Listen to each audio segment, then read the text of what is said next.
Check it out. Ah! Whoa, what's the matter? What the hell is that? A killer robot monster? Ah! Stewie, relax. No, Brian, you keep that thing away from me. Is it looking at me?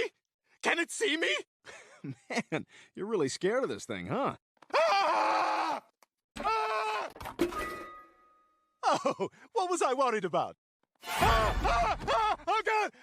Hey, I'm back. I took a class at uni last semester where I had to 3D sculpt things, and let me tell you, 3D art, specifically any kind of digital 3D modeling, really not my cup of tea. And I knew that. I knew that coming into the course. I knew that when I spontaneously enrolled in the course too. I was like, damn, you've tried to do like 3D modeling for like game art and stuff many, many years ago, and it totally kicked your ass. And now you're like, yeah, I'm gonna do it again, but for uni. So did it still kick my ass?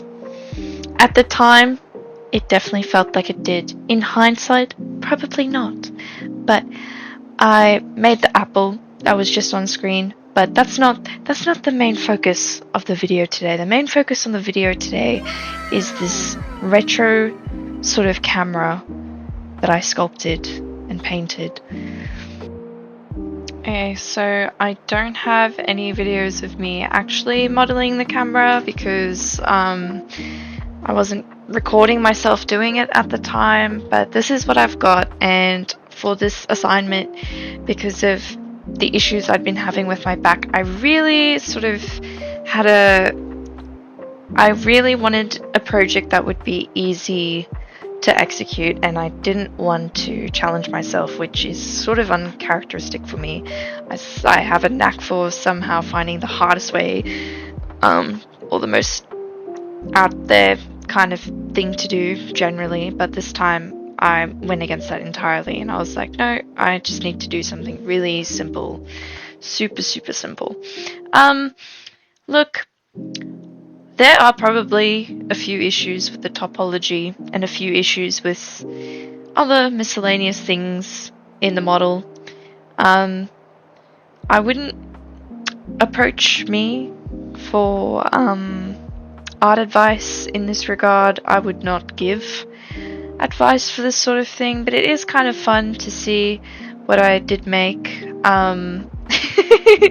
Maybe if I keep making art, like 3D sculptures and stuff, I can look back at this and smile about it. But yeah, it printed well though. There were no issues with printing, which is the main thing that I needed it to do, so I wasn't really concerned,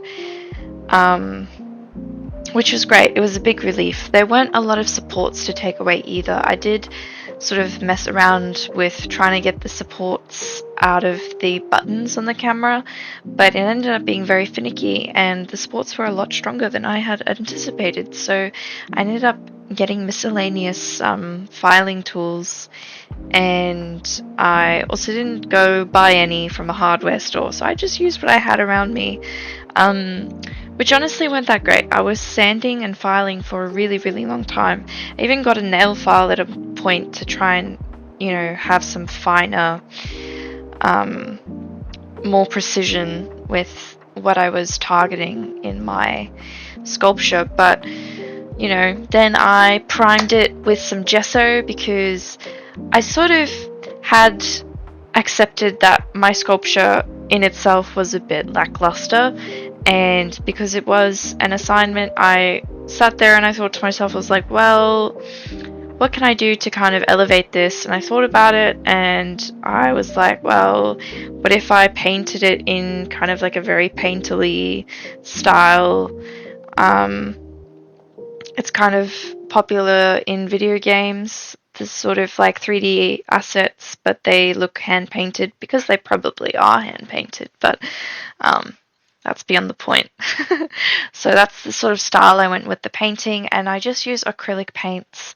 I kept the paint like colors really simple. I mainly use grays. I used a little bit of red and a little bit of blue in some areas, but that was it really.